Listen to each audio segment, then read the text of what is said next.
هنتكلم مع بعض النهاردة عن اكياس بلاستيك، اكياس حفظ الطعام اللي احنا بنحط فيها الاكل في الفريزر. طبعا كلنا بلا استثناء، يعني الله اعلم عن نفسي، يعني من اي كيس بالمنظر ده كده اول حاجة بتخطر في بالنا عين الكيس ده نحط فيها اي حاجة نحطها في الفريزر. طبعا غلط، احنا بنعمله ده غلط. الاكياس دي طبعا مش مصنعة ان هي بتتحط في الفريزر، او مش او نحط فيها اكل مثلا ونعينه لمدة طويلة في الفريزر. طبعا الكلام ده غلط. دي اكياس التلاجة اللي احنا بنشتريها عادي على ان هي حفظ كيس تلاجة. ده منظر الكيس، بتبقى تحط ايدك كده تشوف ايدك من الناحية التانية، بيبقى شفاف خالص.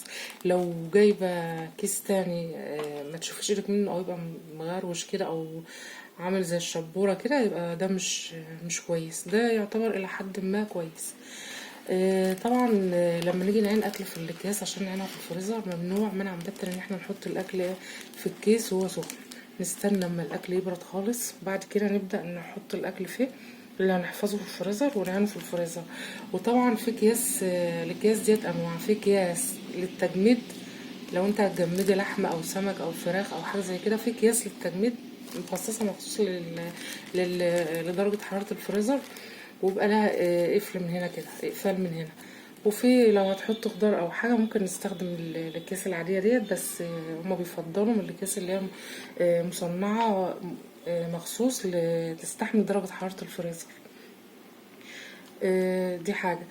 طبعا لما بتيجي تطلعي اللحمه من التلاجة، او اي حاجه انت مخزناها في اكياس عايزاها تطلعها عشان تطبخيها او كده، اول ما بتطلعها من التلاجة يستحسن ان انت تفضيها على طول، ما تسيبهاش تفك في قلب الكيس. لا، افتح الحنفيه عليها كده من بره، مجرد ان هي تفك من الحاجه اللي فيها، تقوم مطلعه مثلا اللحمه او الفراخ بره في الطبق او الحله اللي انت استخدمها، تفك بره، ما تسيبهاش في قلب الكيس عشان تفك.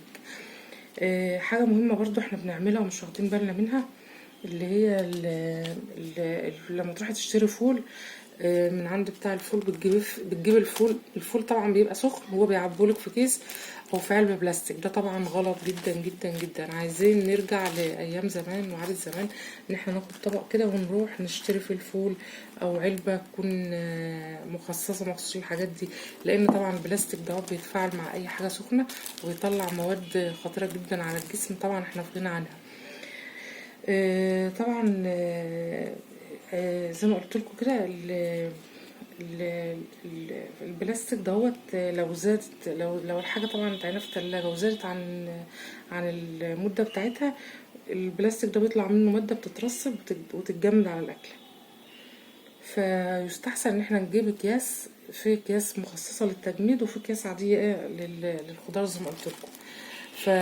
ويا ريت كلنا ناخد بالنا من موضوع الفول في العلب البلاستيك، او الفول في الاكياس، او الفول او الكشري. الحاجات السخنه ديت غلط جدا ان هي تتحط في الاكياس البلاستيك او العلب البلاستيك على طول كده. ناخد بالنا.